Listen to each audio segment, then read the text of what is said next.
Alors,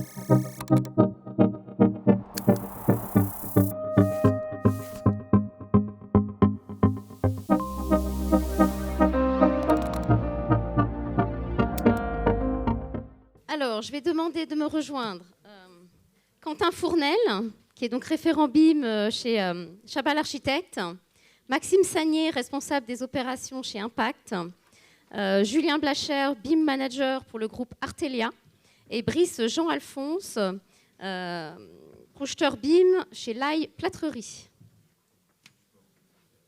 Alors, merci tout d'abord d'avoir accepté de participer à cette table ronde. Je vous rappelle le thème de la table ronde, construire en un minimum de temps un nouvel équipement sur un site en activité sans le désorganiser.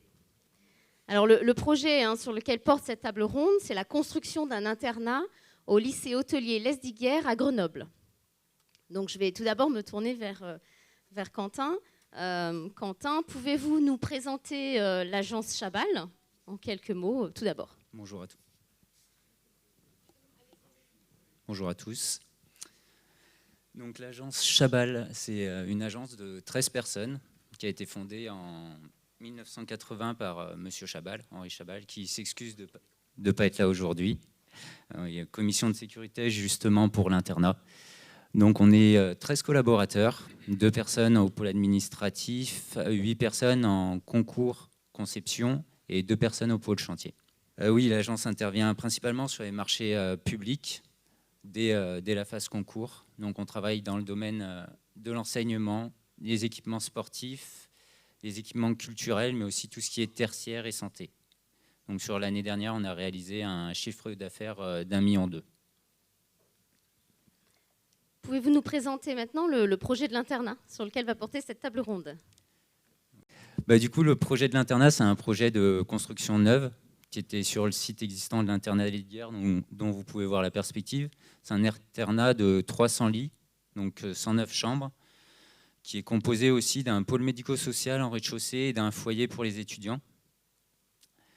C'est une structure mixte bois-béton avec un R+4 du coup en système poteau-poutre et CLT. Donc il y a une certification E3C1 et un niveau RT 2012 moins 48%. Maître d'ouvrage, c'est la région Rhône-Alpes, Auvergne-Rhône-Alpes, avec un mandataire qui est le groupe de Serle. Donc sur les dates, on va dire principales, le concours était en avril 2019. On a eu à peu près 1 an et demi d'études, ponctué par le Covid, et 2 ans de chantier. Donc la réception se passe aujourd'hui. Justement aujourd'hui, ça tombe un peu mal pour Monsieur Chabal qui voulait tellement participer Exactement. à cette table ronde, on est d'accord. Tout à fait. Donc, est-ce que vous voulez nous expliquer un petit peu plus dans le détail, ou je sais que vous avez préparé un petit peu plus de slides peut-être pour qu'on voit en quoi c'était un site, que l'internat se situait dans un site occupé, d'où toute l'importance de l'organisation en fait du chantier. Exactement, c'est ça, de l'organisation du chantier, mais aussi de la communication vis-à-vis du personnel et des étudiants, puisqu'on va pouvoir le voir. Donc on a le site aujourd'hui de l'internat Lesdiguières, qui se compose, donc il y a le stade Lesdiguières, pour ceux qui connaissent à Grenoble, de l'hôtel Lesdiguières aussi, qui est assez réputé, qui a reçu les MOF cette année, les meilleurs ouvriers de France en restauration, d'un internat existant du site Beaumarchais, donc qui est l'externat. Et aussi, il y avait une contrainte de conserver un arbre qui était présent sur le site, qui était classé. Donc on avait ici l'hôtel Lesdiguières, les internats existants à proximité du site, l'externat sur la partie ouest, un petit garage de service technique et donc le tilleul à conserver. Julien, tu pourras le dire, qui a fait partie de nombreuses discussions. Donc par rapport à tous ces éléments-là, par rapport au fait aussi qu'on venait construire dans un endroit qui était un site occupé très clairement et en activité, puisque les MOF ont fait leur intervention pendant la période de chantier. Donc il y a eu toute une organisation spécifique à organiser. Donc, on avait des contraintes aussi de PLU et de hauteur de bâtiments, de prospects à respecter au sein de la parcelle. Donc par rapport à ces bâtiments existants aussi, tout ce qui était sécurité incendie vis-à-vis des tiers, quelques contraintes de dimensionnement. Et donc la maquette numérique nous a beaucoup aidé de ce point de vue-là pour communiquer, et faire différents choix sur le projet. Donc le projet s'est construit principalement au niveau du site du projet que vous pouvez voir, au niveau du terrain qui était réalisé en stabilisé avant. Donc on est venu s'implanter sur ce terrain-là, face à l'internat existant, qui était toujours en activité, qui sont en train d'être démolis là actuellement, pour venir recréer une transversalité et une liaison avec l'externat, l'internat, mais aussi l'hôtel des Diguères, qui aujourd'hui n'était pas assez mis en valeur pour la région de ce point de vue-là. Donc ces éléments-là du moins la maquette nous a énormément servi de ce point de vue-là pour aussi communiquer vis-à-vis des utilisateurs qui étaient toujours en activité, pour les informer, pour qu'on maîtrise aussi cette information, qu'il n'y aurait pas de soucis de leur côté pour leur montrer, qu'ils ne soient pas pris, on va dire, à partie pendant que le chantier se fasse. Donc on avait délimité, donc ça c'est une fois rétabli, on avait délimité des zones pour qu'ils continuent, qu'il y ait toujours un fonctionnement optimal du fonctionnement actuel de l'externat et de l'hôtel, puisqu'on peut voir que l'internat aujourd'hui se développe sur la partie sud de la parcelle. Donc on a pu, on va dire, réguler le trafic et les flux tout en les sécurisant aussi, afin de limiter les perturbations pendant la phase chantier.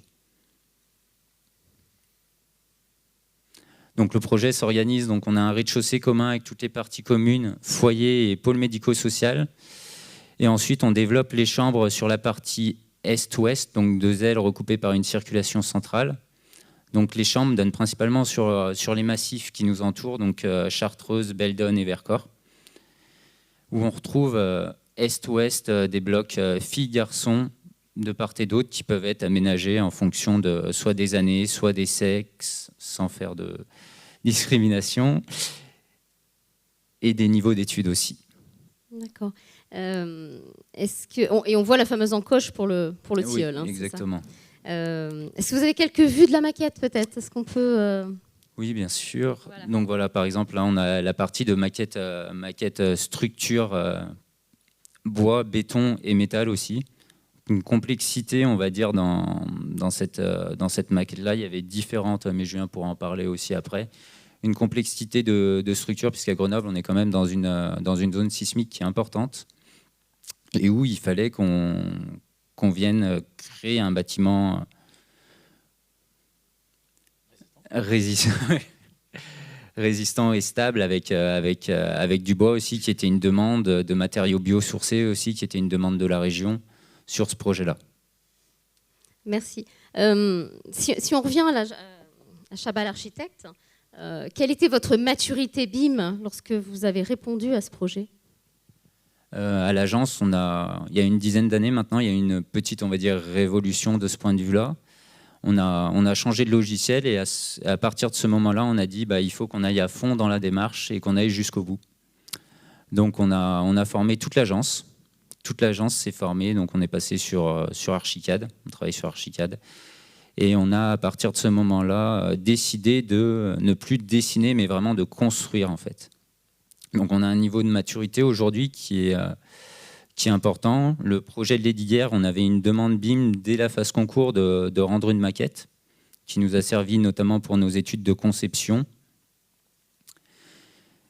Mais on a aussi d'autres projets sur lesquels on a répondu dès la phase concours en BIM. Aujourd'hui, l'ensemble de nos projets, nous, sont structurés pour répondre aux demandes BIM des clients. Et en interne, de toute façon, avec vos bureaux d'études partenaires, vous travaillez en maquette numérique. Vous partagez des maquettes numériques, ce que vous me disiez. Oui, bien sûr.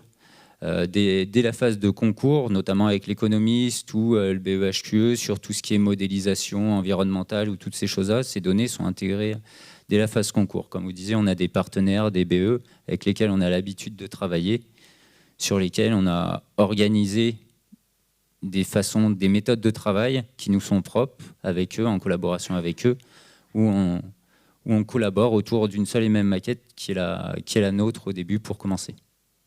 Et alors, qu'est-ce qui change entre une demande BIM venant d'un maître d'ouvrage et finalement une démarche BIM que vous avez déjà en interne?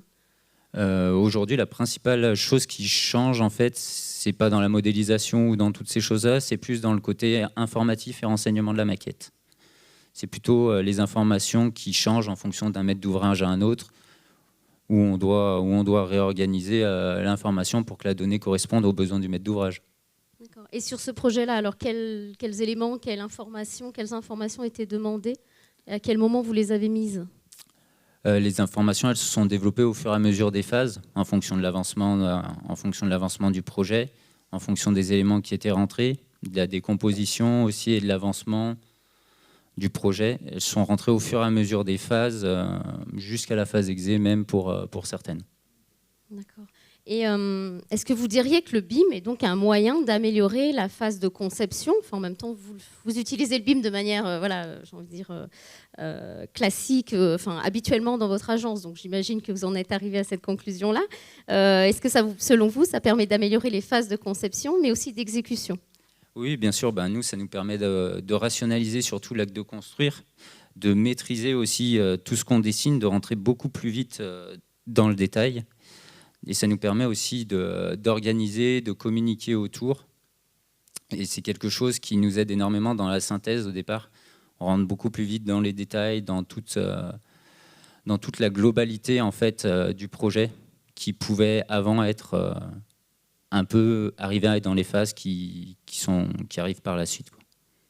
Alors, vous nous avez donné justement les avantages du BIM lorsque vous avez expliqué votre projet, en quoi le BIM vous a servi de moyen de communication, c'est ça, avec les occupants finalement? Bien sûr, avec les occupants aussi, mais aussi à l'intérieur de l'équipe de maîtrise œuvre, il est beaucoup plus facile lors des réunions de synthèse de discuter de quelque chose qui est modélisé ou de sujets, de thématiques, quand on a des collisions ou des conflits à régler, de discuter sur une maquette, sur des maquettes justement, sur des maquettes et sur des points précis pour appréhender la problématique dans sa globalité, mais aussi sur le chantier, quand on doit à des compagnons qui ne sont pas forcément formés à tous ces outils-là, qui des fois ne voient que les plans, de comprendre un peu plus le sujet et la finalité du problème. Donc, pour reprendre le titre de la table ronde, donc le BIM a permis de construire. Est-ce que vous diriez que le BIM, oui, a permis de maîtriser le planning? Oui, aujourd'hui, du coup, on est sur 2 ans de chantier qui se termine aujourd'hui. Donc oui, ça nous a permis de rationaliser cette phase chantier, d'éviter de très nombreux problèmes de synthèse qui pouvaient aussi arriver souvent en chantier qu'on rencontre quand on peut ne pas avoir à traiter tous les éléments. Là, au vu de la complexité du projet, on a bien répondu à la demande et on n'a pas eu de tout ce qui est FTM, de travaux modificatifs. Les principaux éléments qui sont des inconvénients chantier sont des demandes du maître d'ouvrage. On n'a pas eu de points significatifs dus à des problèmes de synthèse ou de coordination entre les différents lots, notamment fluides et second œuvre. Oui, vous me disiez aussi que le BIM avait permis finalement de mieux détailler le projet en phase de conception et de fournir des CCTP finalement, j'ai envie de dire, plus détaillés, plus cohérents oui, c'est ça, aux entreprises. Tout à fait. Ce qui a aussi limité pour le maître d'ouvrage l'impact financier et les surprises lors de cette phase-là. Alors, si vous pouviez nous faire un retour d'expérience sur cette opération, maintenant que vous allez terminer, qu'est-ce que vous pourriez faire de mieux, faire de moins, refaire? Ce qui était, entre guillemets, marrant sur ce chantier-là, c'est que j'ai travaillé avec une personne chez nous qui est architecte et qui ne connaissait rien au début du chantier, donc il y a 2 ans, à la partie BIM, maquette et modélisation numérique, qui était totalement dubitative et craintive sur cette technologie.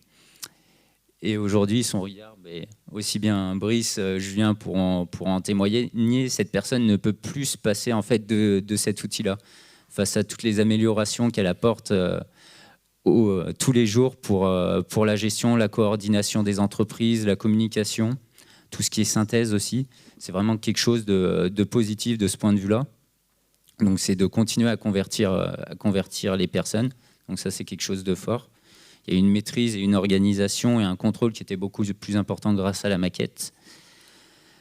Donc c'est tous ces avantages de la technique de maîtrise qui ont été importantes. En revanche, si on parle un petit peu pas des points négatifs, mais des points à améliorer qui restent. Nous, de notre regard architecte, l'inconvénient qu'on a eu, c'était donc le côté information de maquette qu'on a eu, mais aussi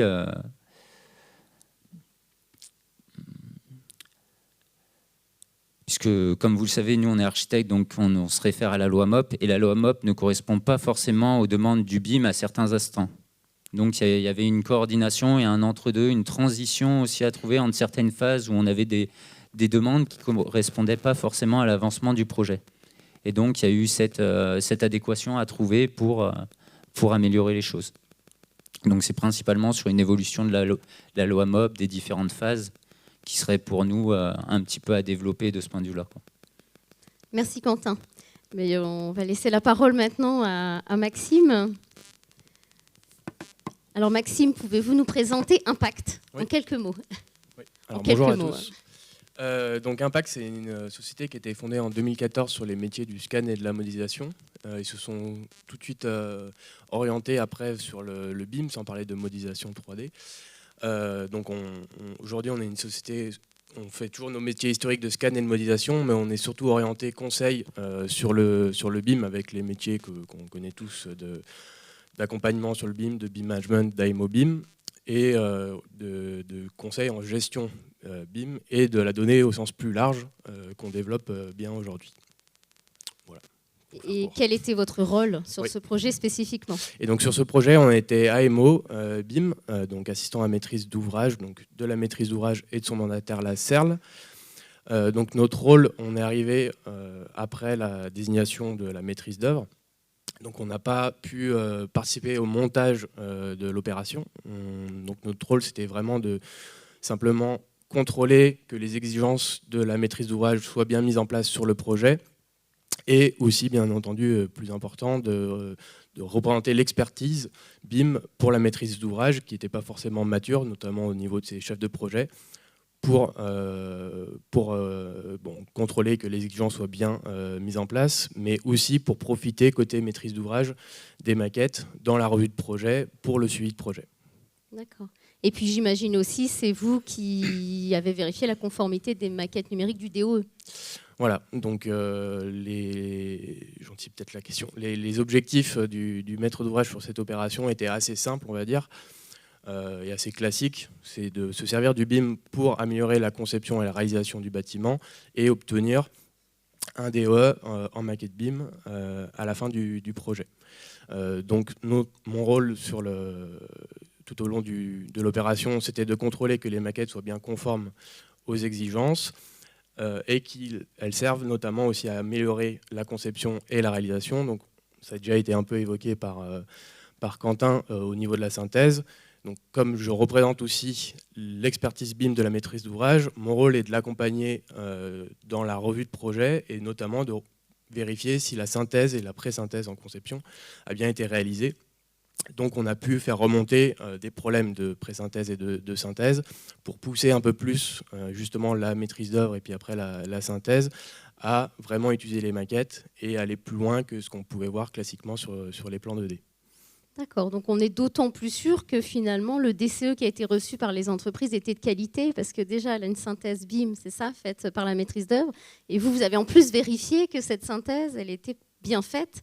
Et vous avez relevé, vous m'aviez dit, certains petits soucis que vous aviez vus, qui étaient passés à la trappe, et vous-même, vous aviez demandé de les corriger. Donc, quelque part, C'est ça, c'est qu'on représente du coup l'expertise BIM de la maîtrise d'ouvrage pour ces sujets-là sur lesquels la CERL et le mandataire maîtrise d'ouvrage n'avaient pas les compétences pour aller vérifier ça. Donc, on l'a accompagné pour relever ces problèmes, et qu'on décide ensemble des conséquences qu'on va avoir sur la validation de la phase ou non. Donc c'est pas pour manquer, enfin c'est pas un manque de compétences de la maîtrise d'œuvre, c'est souvent du manque de temps, etc. C'est du contrôle. Le contrôle, ça sert à ça justement, à s'apercevoir. Voilà, c'est ça, à pouvoir faire remonter comme sur les d'autres sujets de cohérence de CTP ou quoi, que la maîtrise d'ouvrage ait son mot à dire sur la pré-synthèse et ensuite la synthèse. Et vous, quel retour d'expérience faites-vous sur cette opération? Comment l'avez-vous vécu? Du coup, ça s'est plutôt bien passé. Voilà, on a relevé quand même des problèmes, mais ça, on va dire, c'est classique. Et puis voilà, comme ça, on était utile sur le projet. Le retour d'expérience qu'on peut faire sur ce projet-là, et qui est vrai sur plein de projets, c'est sur les exigences BIM. Donc, comme je l'ai dit, on n'était pas en amont pour définir les exigences BIM.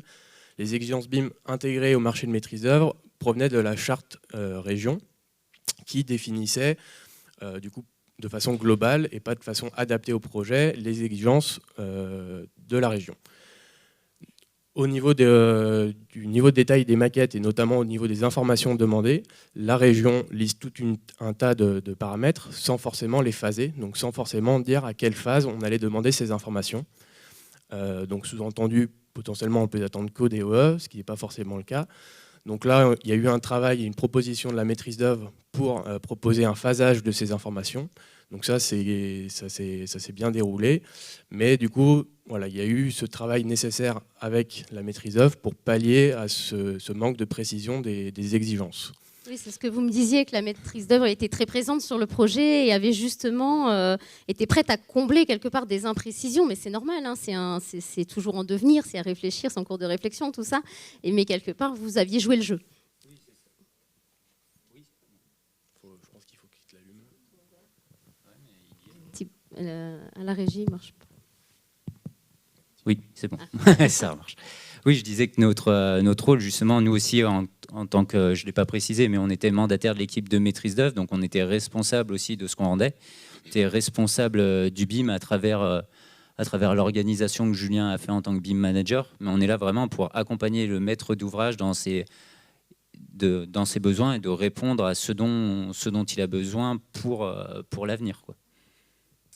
Et du coup, pour parler de ces retours d'expérience, il y a eu pas mal de retours d'expérience du coup sur les exigences BIM de la région au niveau des imprécisions malheureusement qu'il y a dans la charte, du fait aussi que ce soit une charte donc qui concerne tous les projets, qui n'est pas forcément adaptée à cette opération, qui n'a pas pu être adaptée puisqu'on est arrivé après l'établissement du contrat de maîtrise d'œuvre, et notamment par rapport au contrat, au DCE entreprise, pour savoir le rôle des entreprises et les rôles de la maîtrise d'œuvre au niveau des maquettes en exécution.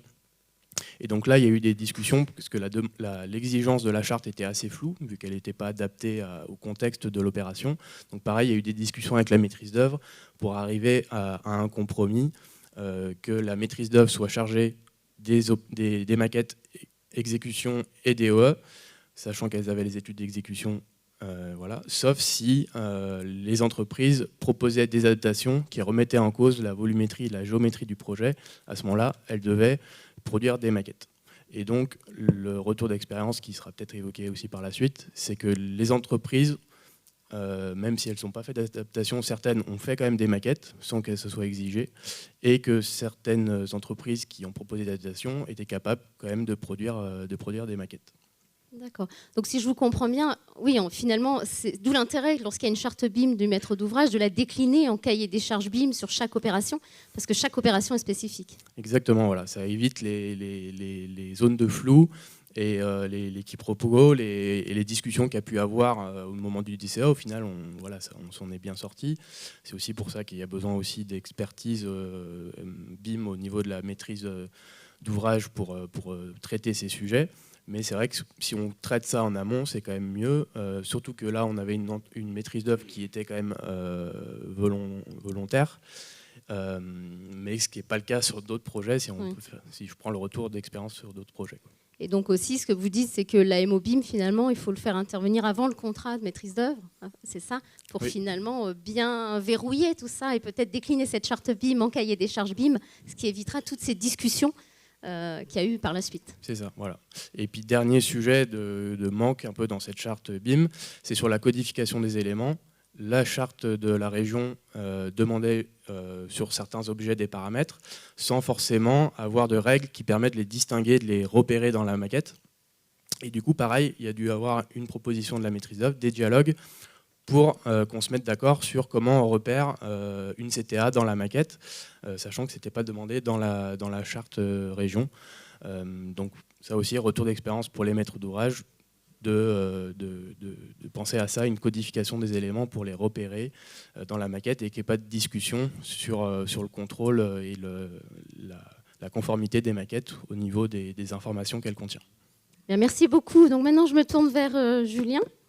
Donc, Julien Blacher, qui était BIM manager sur l'opération pour Artelia. Et je vais vous demander de présenter Artelia en quelques mots pour commencer. Tout à fait. Donc Artelia, on est un cabinet multidisciplinaire et international en conseil, en ingénierie et en conduite de projet. Et on est aujourd'hui à peu près 7500 personnes réparties principalement en Europe et un peu en Asie.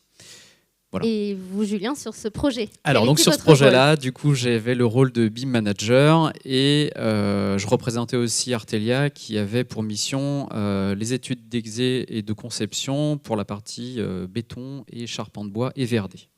D'accord. Vous étiez BIM manager sur la phase conception et la phase exécution. Phase conception et phase exécution, tout à fait. D'accord.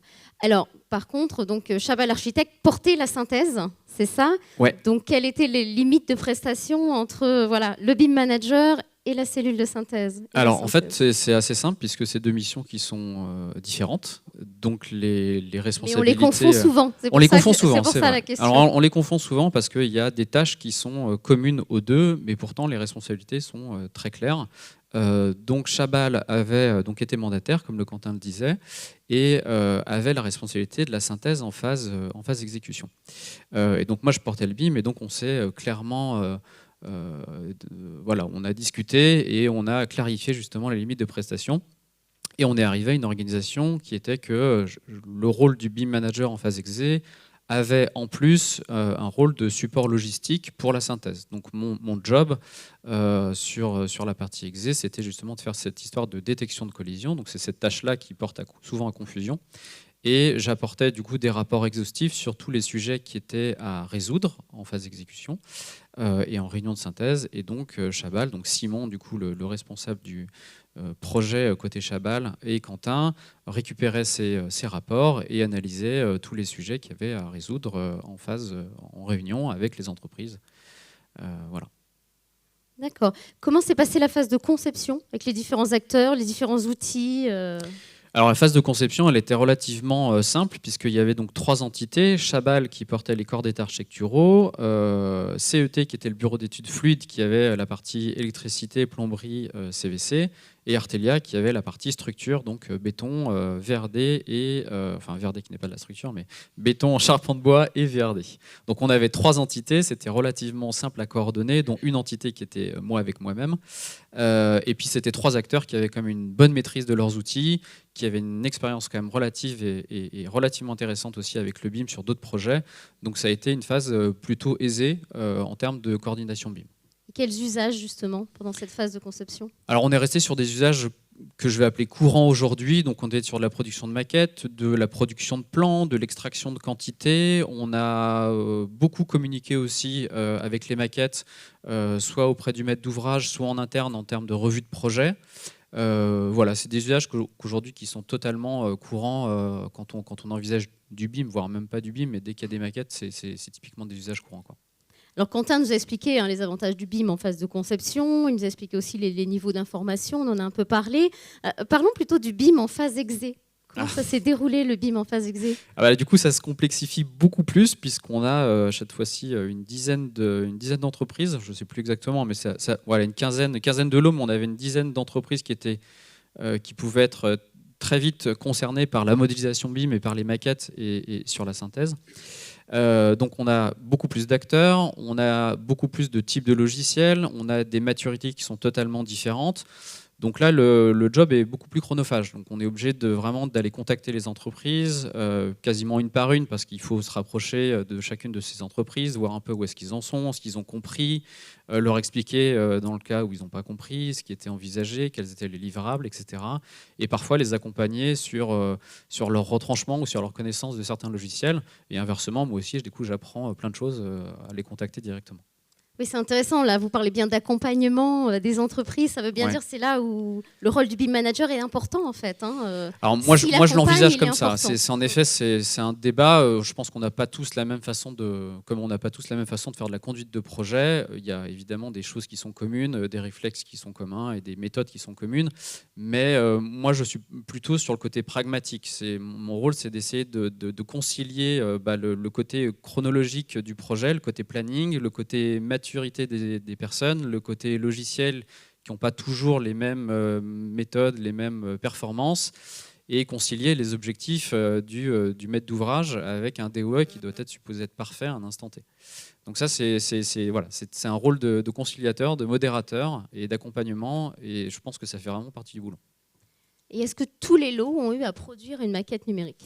Non, on a clairement, au niveau du DCE, et on en a discuté avec la maîtrise d'ouvrage, avec Maxime et avec Chabal, on s'était accordé sur un allotissement et des lots à qui on demandait de produire des maquettes numériques, parce qu'on trouvait qu'il y avait un véritable avantage, entre autres sur la synthèse. Et il y a des entreprises à qui on a demandé simplement, entre guillemets, de renseigner des informations et donc d'enrichir les maquettes qui sont produites, entre autres par Chabal ou par Artelia ou par d'autres entreprises.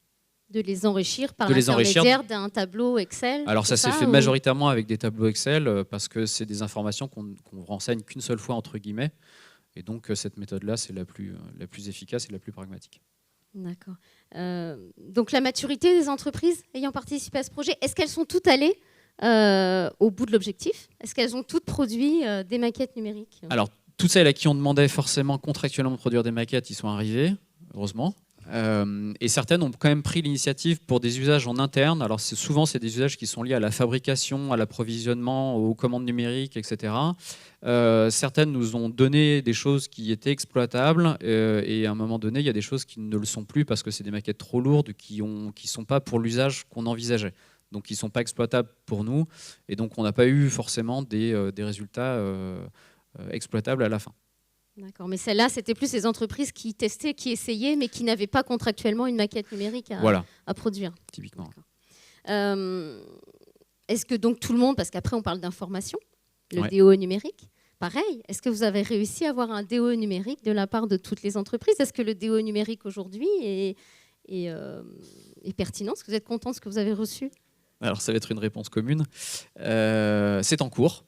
Donc on a une partie des DOE aujourd'hui, mais de toute façon, le processus de DOE étant en cours, forcément, on n'a pas toutes les informations, on n'a pas tous les documents qui sont nécessaires pour le DOE BIM, en tout cas. D'accord. Et de manière générale, vous voulez rajouter quelque chose ? Je vais peut-être rajouter que, du coup, vu le montage de l'opération et le fait qu'il y ait des entreprises qui fassent des maquettes qui ne soient pas demandées, aujourd'hui, on a distingué dans le rendu, du coup, ce qui n'était pas demandé, des maquettes DOE qui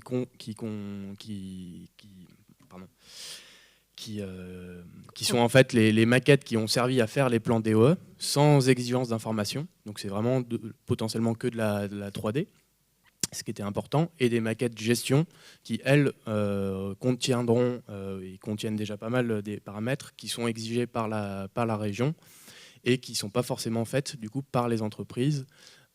Parce que, notamment en fluide, ça reste le bureau d'études qui fait les maquettes gestion, les maquettes DOE et maquettes gestion. D'accord. De manière globale, Julien, si vous avez un retour d'expérience sur ce projet, parce que ce n'est pas le premier, vous en avez fait plusieurs depuis, comment ça s'est déroulé ? Alors, contrairement à ce qu'on pourrait croire, même si c'est un petit projet, c'est quand même un projet de 5000 m², de 10 millions de coûts de travaux, en termes d'exigence BIM, c'est parmi les projets les plus complexes que j'ai eu à coordonner. Le niveau d'information qui est demandé, le niveau de précision qui est demandé, même si c'est voué à améliorer justement au terme de la charte qui fera évoluer ces choses-là, et c'est normal. Voilà, c'est un projet qui a été quand même relativement exigeant en termes d'information. Et donc, il y avait pas mal de choses à faire de ce côté-là. Bien, merci. Maintenant, on va laisser la parole à Brice Jean-Alphonse de l'entreprise Light Plâtrerie. Bonjour. Bonjour Brice. Donc, vous avez participé. Vous m'entendez ? Oui, bien sûr. Donc, vous avez participé à ce projet en tant qu'entreprise de cloison doublage, sur le lot cloison doublage. Oui. Est-ce que vous pouvez nous présenter en quelques mots l'entreprise ? Oui, alors Light Plâtrerie, donc, comme son nom l'indique, une entreprise de plâtrerie. Donc, on fait principalement des doublages cloison plafond. Elle est située à Domaine, près de Grenoble.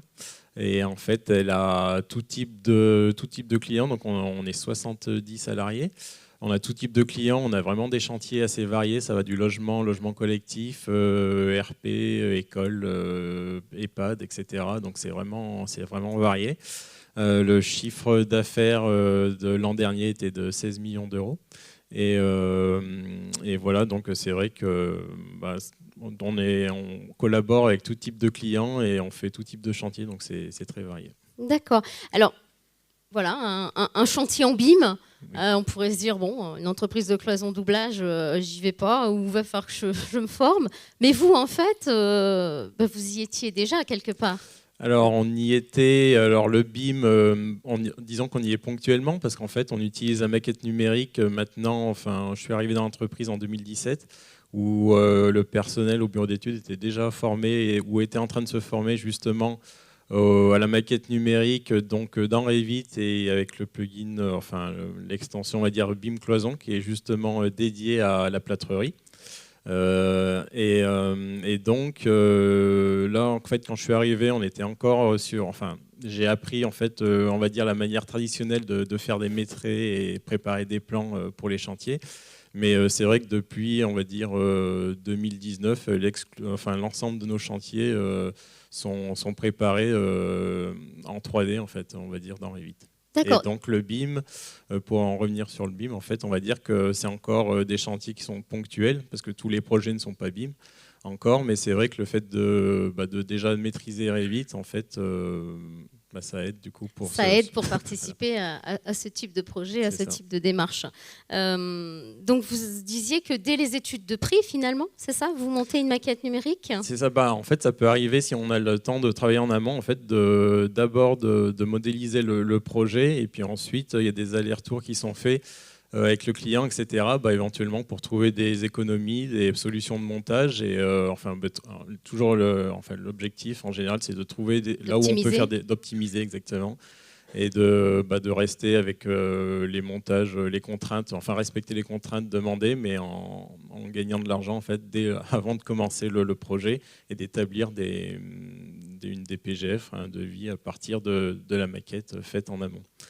Donc ça, c'est une des applications dès qu'on peut. Sinon, nous, c'est vrai qu'au quotidien, on utilise la maquette pour tout ce qui est nos approvisionnements. Donc en fait, on peut en extraire vraiment les quantités de nos matériaux pour consulter nos fournisseurs, parce qu'on consulte des fournisseurs pour chaque chantier, et puis préparer les approvisionnements, donc la partie terrain où on prépare vraiment les livraisons par zone, etc. Pour que du coup, on a une équipe de manut qui dispatche. En fait, on peut vraiment, on va dire, séparer les zones pour les approvisionnements, et pour que nos équipes de poseurs puissent arriver. Ils ont vraiment les quantités précises sur chaque zone ou chaque logement, si c'est du logement, et puis voilà.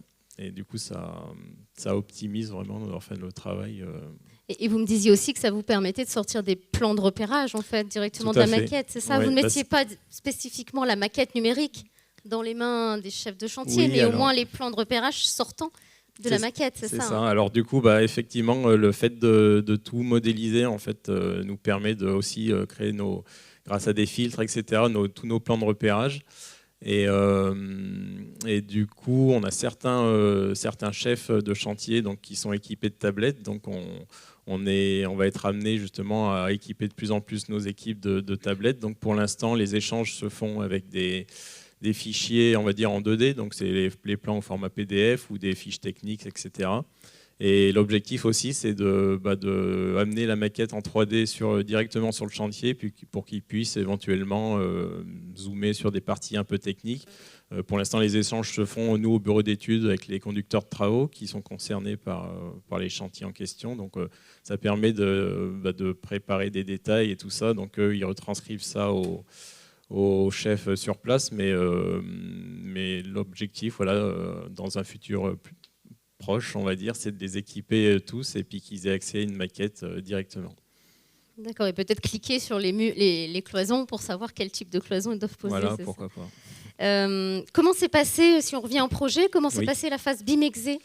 Alors, alors comme je disais tout à l'heure, on parlait d'accompagnement, c'est exactement ça, parce que c'est vrai que nous, la modélisation, en fait, on l'utilise régulièrement, mais les chantiers BIM, comme c'est assez ponctuel pour l'instant, on n'a pas, alors du coup, on n'a pas encore tous les réflexes. À chaque fois, il faut se remettre dedans pour justement rentrer tous les paramètres nécessaires.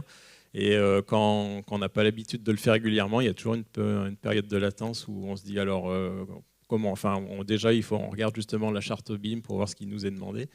Et du coup, on fait pas mal d'allers-retours, d'échanges par mail ou par téléphone, parce que il y a toujours une période où on est encore un peu hésitant sur certaines choses parce qu'on sait qu'on l'a déjà fait, mais du coup, il y a toujours un petit temps de démarrage pour savoir quelles sont les demandes précises, les contraintes. C'est vrai que souvent, nous, dans notre métier, les contraintes, c'est souvent au niveau du feu, des contraintes feu, des contraintes acoustiques, etc. Donc, c'est les paramètres principaux qui sont demandés, mais après, on essaie de s'adapter et puis voilà. Oui, parce que finalement, la difficulté vient, vous avez l'air de dire que ça vient plus du fait que vous n'en avez pas souvent des projets en BIM finalement, c'est ça? C'est pas aussi régulier que ça, c'est ça. C'est encore ponctuel. Du coup, c'est pas encore. C'est vrai que sur la tour, on fait beaucoup de chantiers, mais c'est vrai que le pourcentage de chantiers dits BIM est encore assez faible pour l'instant. Merci. Et pourtant, vous êtes prêts. Et on essaye. Bon, très bien. Je vous remercie tous. En tout cas, je pense qu'on peut les applaudir avant de passer à la phase de questions. Alors maintenant, je me retourne vers la salle. Est-ce que vous avez des questions pour nos intervenants?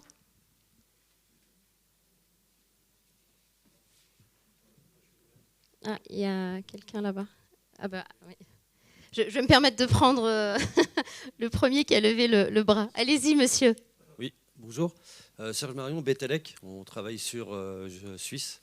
Une petite question par rapport à ce que vous avez dit sur la partie DOE de votre maquette. Comment vous allez contrôler que la maquette correspond à l'exécution et tous les éléments qui peuvent être cachés dans des faux plafonds et les autres? Et quel niveau vous avez demandé aussi? Alors, au niveau de la maîtrise d'ouvrage, il n'y a rien de spécifique qui est fait. Dans notre mission non plus d'AEMOBIM qu'on pourrait avoir sur certains projets de contrôle effectivement de l'existant. Donc là, c'est comme sur un projet classique en loi MOP, c'est-à-dire qu'on demande à la maîtrise d'œuvre de contrôler aussi, il est responsable de récupérer les informations des entreprises. Donc c'est à la maîtrise d'œuvre de mettre en place les processus qui vont bien pour contrôler et s'assurer que ça soit conforme à l'existant. Mais il n'y a rien de spécifique sur le projet. Et du coup, on se retrouve dans les travers qu'on a en 2D ou en BIM qui sont les mêmes, qui effectivement, les plans d'exécution souvent sont juste tamponnés DOE à la fin et ne sont pas forcément mis à jour par rapport au recollement et ce qui a été vraiment fait sur chantier. Donc ça, c'est quelque chose qu'on avait fait remonter à la maîtrise d'ouvrage, mais qui n'a pas forcément souhaité mettre de choses spécifiques sur le projet. Là, sur cette partie-là, il y avait le bureau d'études CET du coup, qui était en phase conception, qui a été aussi sous-traité par l'entreprise pour réaliser la maquette CVC à la suite. Et on avait indiqué une tolérance d'une plaque de faux plafond de décalage sur les différents organes de coupure, par exemple, ou ces choses-là. Donc le bureau d'études est intervenu justement avant les plafonds pour voir si les éléments étaient correctement placés par rapport à ce qu'ils avaient dessiné. Il y avait une question de monsieur Lafoucrière. Merci. Oui, Lafoucrière. Moi, j'ai deux questions. Une question un peu générale. Globalement, la maîtrise d'ouvrage a accordé des honoraires plus importants pour la maîtrise d'œuvre. Si je mets dans la maîtrise d'œuvre bureau d'études, architecte et assistant maître d'ouvrage BIM, est-ce qu'il y a une prise en compte de la complexité BIM? Et la deuxième question, c'est pour l'entreprise de plaquistes. Est-ce que vous avez senti des gains de productivité, des gains d'efficience déjà à travers l'utilisation du BIM? Oui, alors déjà avec la maquette numérique. On va commencer par la deuxième réponse. Alors. Oh, pardon, non, excusez-moi.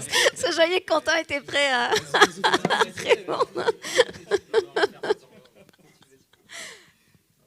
Oh, désolé, je te grille après. Du coup, Pardon. Est-ce Du que coup, vous avez vu des effets sur la alors, productivité? Est-ce que oui, vous avez vu une tout à différence? fait. Bah, c'est vrai que déjà, en fait, on se rend compte que ça évite beaucoup d'erreurs, même au niveau des approvisionnements. Et puis, ça arrive aussi souvent que les chantiers changent. Et il y a des évolutions sur chantier en cours de travaux.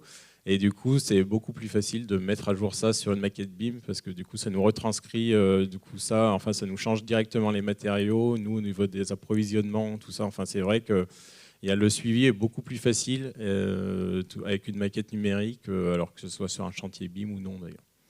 Alors, il faut rappeler que l'avantage que vous avez dans votre métier, c'est qu'il existe finalement un plugin, un module métier, BIM Tout à fait, Cloison. BIM Cloison, ouais, C'est-à-dire que c'est qui peut-être pas le nous cas aide de beaucoup. tous les métiers, malheureusement, j'ai envie de dire. Vous, ça vous facilite la vie parce qu'il a été pensé pour pour une entreprise de cloison doublage. Ça vous sort des nomenclatures, des plaques, les ossature, c'est métier. Karim Bourguig, ancien plaquiste, justement, qui a développé ce module et qu'on utilise vraiment au quotidien et qui nous facilite vraiment la tâche sur notre métier. Dans notre Oui, métier. donc c'est un ancien du métier qui a réfléchi Tout à fait, à vos besoins d'entreprise. Oui. Tout à fait. Première question, j'espère que Quentin s'en rappelle. Désolé. Je vais juste compléter. Là, Je vais juste compléter ce que disait Brice. C'est aussi nous pour la fin, pour le suivi financier aussi du projet, étant donné qu'on arrive à extraire toutes les quantités, les repérages, beaucoup plus simple pour le suivi financier vis-à-vis du maître d'ouvrage aussi, des optimisations qui peuvent être faites.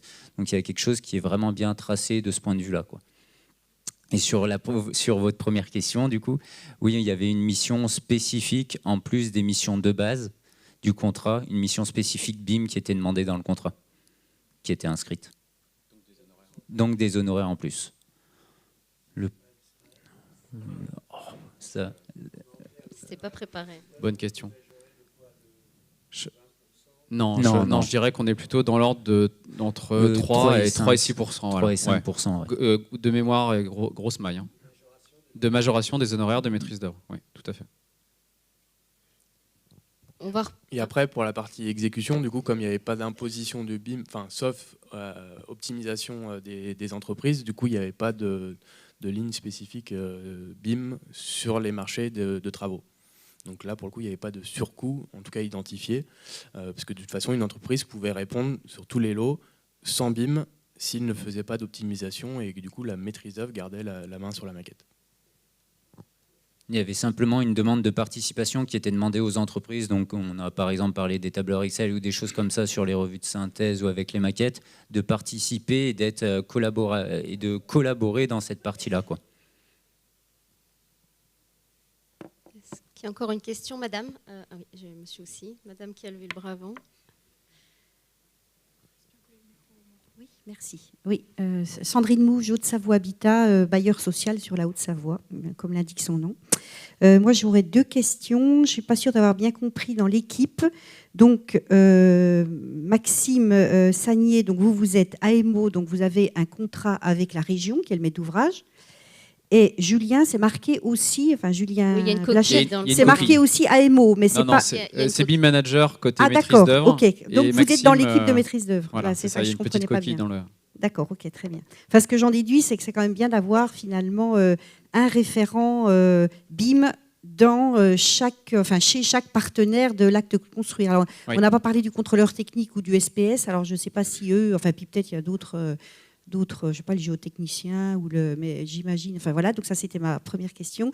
Et deuxième question, est-ce que les uns et les autres, vous avez déjà suivi des opérations de réhabilitation plutôt que du neuf? Parce que c'est vrai que nous, en tant que bailleurs, on a bien sûr les filières construction et les filières réhabilitation, et on ne sait pas trop par où commencer. Est-ce qu'il faut commencer dans les deux filières, ou bien, où où vous en êtes sur les parties plutôt réhabilitation? Voilà. Merci. Donc, la première question, c'était sur l'implication des bureaux de contrôle, CSPS et autres, sur le BIM, c'est ça, voilà, avec sur le BIM. Le fait qu'il faille, on va dire, un référent BIM dans chaque, y compris, donc on l'a vu, entreprise, maître d'ouvrage, bureau d'études, voilà. Peut-être que ça a été fait traditionnellement avec les bureaux Alors, de qu'il y ait contrôle. un référent BIM côté maîtrise d'ouvrage, un référent BIM côté maîtrise d'œuvre, évidemment, ça c'est presque traditionnel et ça correspond à ce qui se faisait sur toutes les disciplines historiques. Donc même moi, côté maîtrise d'œuvre, et qui de temps en temps prend le côté maîtrise d'ouvrage, c'est obligatoire parce que ça va créer le dialogue. Et puis même côté maîtrise d'œuvre, on sent qu'il y a un intérêt en fait du maître d'ouvrage qui a du coup dépêché quelqu'un pour contrôler ça, pour discuter sur ce sujet technique qu'il ne maîtrise pas forcément. Et en tant que maîtrise d'œuvre et même en tant qu'entreprise, quand on voit qu'il y a un dialogue qui se fait avec le maître d'ouvrage, on sait que tout le travail qu'on fait, il a un intérêt au moins derrière, parce qu'il y aura potentiellement un usage, ou en tout cas, il y a un véritable intérêt derrière. Oui, effectivement, c'est que après un AMO BIM, moi je suis là pour combler un manque de maturité du maître d'ouvrage. Si vous avez la compétence interne, voilà, vous pouvez, mais il ne faut pas non plus sous-estimer la compétence à avoir pour ça, pour vraiment avoir le dialogue justement avec la maîtrise d'œuvre. Et donc c'est bien aussi d'avoir un acteur qui, comme nous, comme Julien, qui fait aussi de la maîtrise d'œuvre et de la conception-réalisation au sein des équipes pour être conscient aussi des tenants aboutissants et savoir les problématiques qu'ils peuvent rencontrer, et ce qui est vrai et pas vrai dans les discussions qu'il peut y avoir. Sur la réhabilitation, je ne sais pas si on parle, ça ne concerne pas trop le projet, mais oui, on fait pas mal d'opérations en réhabilitation. Donc on peut faire du BIM en réhabilitation. Après, on a les mêmes problématiques un peu qu'en 2D sur la donnée d'entrée pour monter les maquettes. Et notamment si la réhabilitation ne concerne que les parties communes et les façades, on a toujours la problématique de comment on fait pour avoir les données d'entrée sur les logements. Et après, voilà, il y a les questionnements. Vraiment, la plupart du temps, ce qui est plus problématique, c'est les données d'entrée sur une maquette de démarrage qu'on donne à la maîtrise d'œuvre ou non. Donc souvent, ce qu'on dit, c'est voilà, le mieux, c'est d'avoir un relevé, si possible, de l'existant, parce que des DOE qui datent dans les couloirs, etc., ils sont sûrement plus à jour. Ils sont souvent aussi pas à jour juste après la livraison du bâtiment.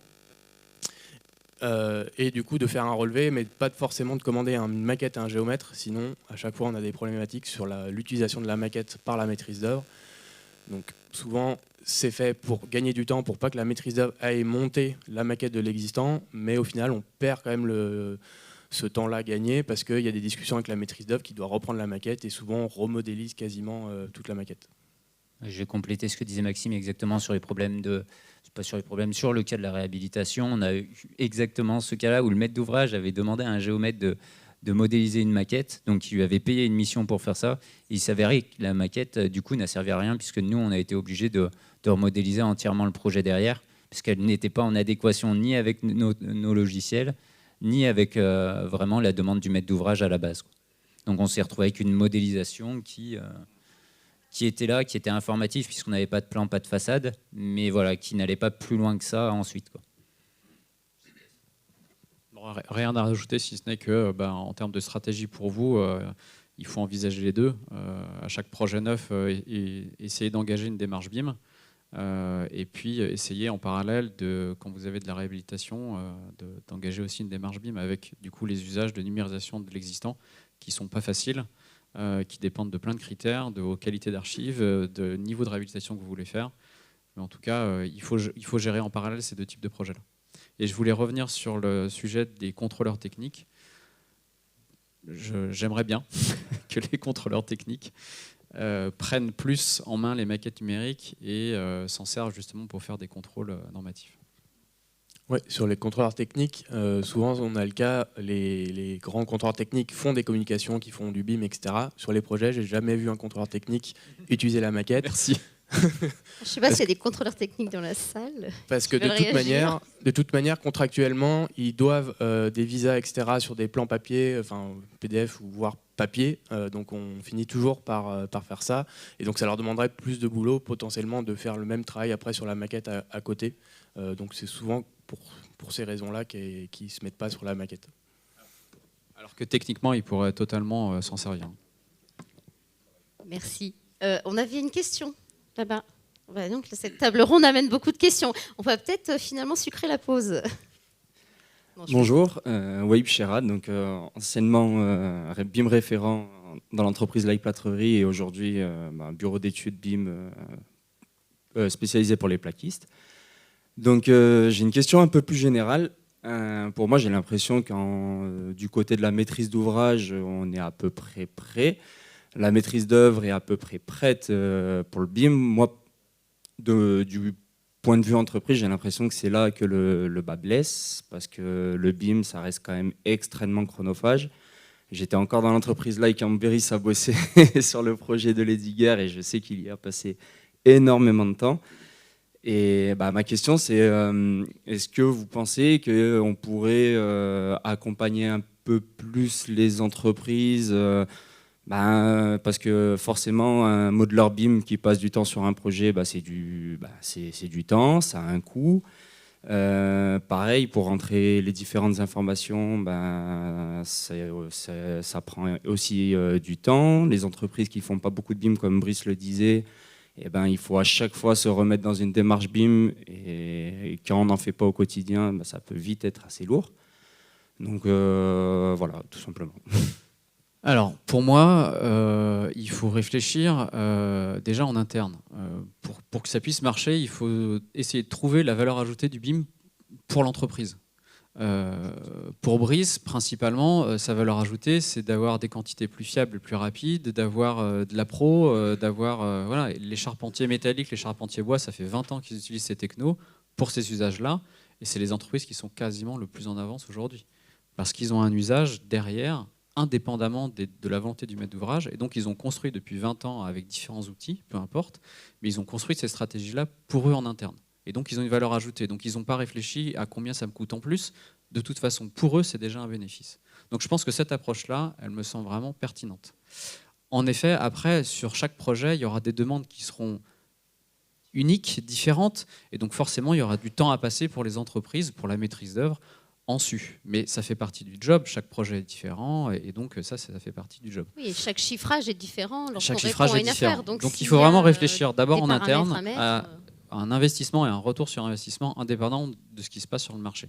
Et est-ce qu'il faut un accompagnement ? De toute façon, il faut forcément toujours un accompagnement et il en faudra toujours. Il y aura toujours des jeunes qui arrivent, qu'il faudra former à la culture de l'entreprise, qu'il faudra former aux nouveautés numériques. Et donc, ça fait partie du boulot. Oui, mais je suis assez d'accord, mais c'est plus dans une démarche, comment dire. Alors, je suis complètement d'accord sur le fait que le BIM peut apporter énormément à une entreprise. J'ai été instigateur dans l'entreprise Light, donc je sais très bien tout ce qui peut en ressortir. C'est après en termes de... voilà, c'est...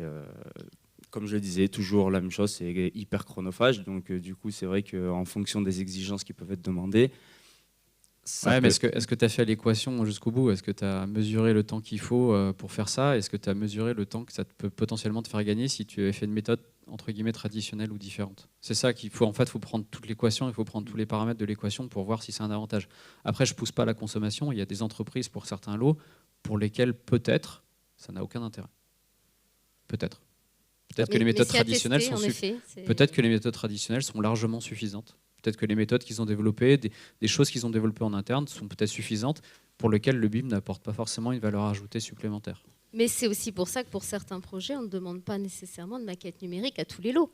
C'est-à-dire que pour certains lots, ça va être de l'enrichissement de paramètres à partir d'un tableau Excel. Et ça va être la maquette de la maîtrise d'œuvre qui va être enrichie. Oui, par exemple. C'est bien pour ça. Oui. Par exemple. Mais il faut déjà avoir une certaine conviction. Alors c'est sûr, quand on se forme au début, on prend plus de temps. Ça c'est évident, ce serait de mentir que de dire qu'on ne passe pas plus de temps. Par contre, ensuite, une fois que c'est rodé, on peut le voir, c'est des gains de temps. Et il faut vraiment que l'entreprise, par exemple, il retrouve ses sous derrière, quoi, tout simplement.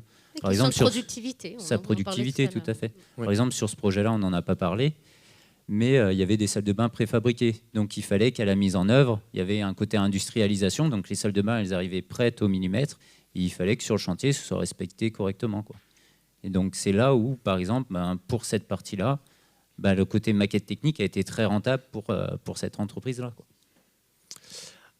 Après, du coup, effectivement, il y a une équation à faire sur la productivité. Mais du coup, l'équation, si elle est très bénéfique, l'entreprise va pouvoir se lancer et investir. Par contre, si l'équation elle est un peu plus juste, voire à charge égale, là, effectivement, c'est peut-être les maîtres d'ouvrage, les fédérations à aider à investir. Parce que sinon, les entreprises ne partiraient pas tout seules. Elles n'ont pas les moyens d'investir parce que l'équation n'est pas assez bonne. Et du coup, voilà, si des acteurs, des maîtres d'ouvrage veulent que certaines entreprises, certains lots où l'équation sera moins bonne, partent dans le BIM, il faut peut-être les aider effectivement à l'investissement. Parce qu'effectivement, derrière, peut-être oui, que sur un projet, une fois que c'est lancé, ils gagnent un petit peu ou ils sont à peu près à coût équivalent, mais il y a effectivement un investissement en termes de formation, de courbe d'apprentissage et de logiciels qui peut être rédhibitoire suivant l'équation. Bon, ce qui est sûr, c'est que le retour sur investissement, il n'est pas rapide, mais par contre, il a lieu. Enfin, pour ceux qui, en tout cas, s'y sont mis. Alors, il est 11h03. S'il y a une question rapide auquel on peut répondre rapidement, je prends. J'ai bien dit rapide. Voilà, c'est un enjeu fort. J'avais vu Didier qui avait levé la main tout à l'heure. Je suis désolée. Merci. Après, il y a la pause. Alors, si vous avez des questions spécifiquement pour les intervenants, n'hésitez pas. Oui, on pourra répondre aussi à la pause à vos interrogations que vous avez chacun, bien sûr. Alors, Didier Balaguet, président Sinov Digital. Je représente des entreprises TPE, PME, indépendants du numérique pour accompagner les acteurs, on va dire, dans leur transformation numérique en veillant tout particulièrement à la souveraineté des métiers et des territoires. J'ai bien noté sur ce projet l'exigence forte de la région de disposer finalement d'un livrable numérique avec une information qualitative. Vous avez, si j'ai bien compris, collecté l'information au travers de fichiers Excel. J'aimerais savoir pourquoi finalement le référentiel aura.mydabim.com n'a pas été utilisé, comme c'est le cas par exemple sur le lycée Beltrame dont le DOE est en cours de production. Je rappelle simplement que le BIM, échanger, partager, coproduire le modèle numérique, et je pense que tout le monde a besoin de participer à la production de ce livrable numérique, et les outils ne doivent pas être une barrière, quoi. Voilà. Merci Didier. Alors, est-ce que quelqu'un sait répondre à cette question? Pourquoi ça n'a pas été utilisé? Alors, parce que du coup, le paramétrage des maquettes, etc., a été commencé sans avoir connaissance de cette plateforme par la maîtrise d'œuvre, parce qu'il n'y a pas de communication de la région là-dessus. Et après, comme on avait déjà parlé, il y avait aussi le fait que sa mise en place leur aurait demandé plus de travail finalement sur le paramétrage des exports et tout, notamment parce qu'il était déjà engagé sur les maquettes. D'accord. Voilà, donc ça veut dire que sur un projet futur, ça pourrait très bien être utilisé une fois que vous avez la connaissance de l'existence de cette base de données. Ben écoutez, on va clore maintenant la table ronde. Merci beaucoup. Merci de les applaudir. Oui.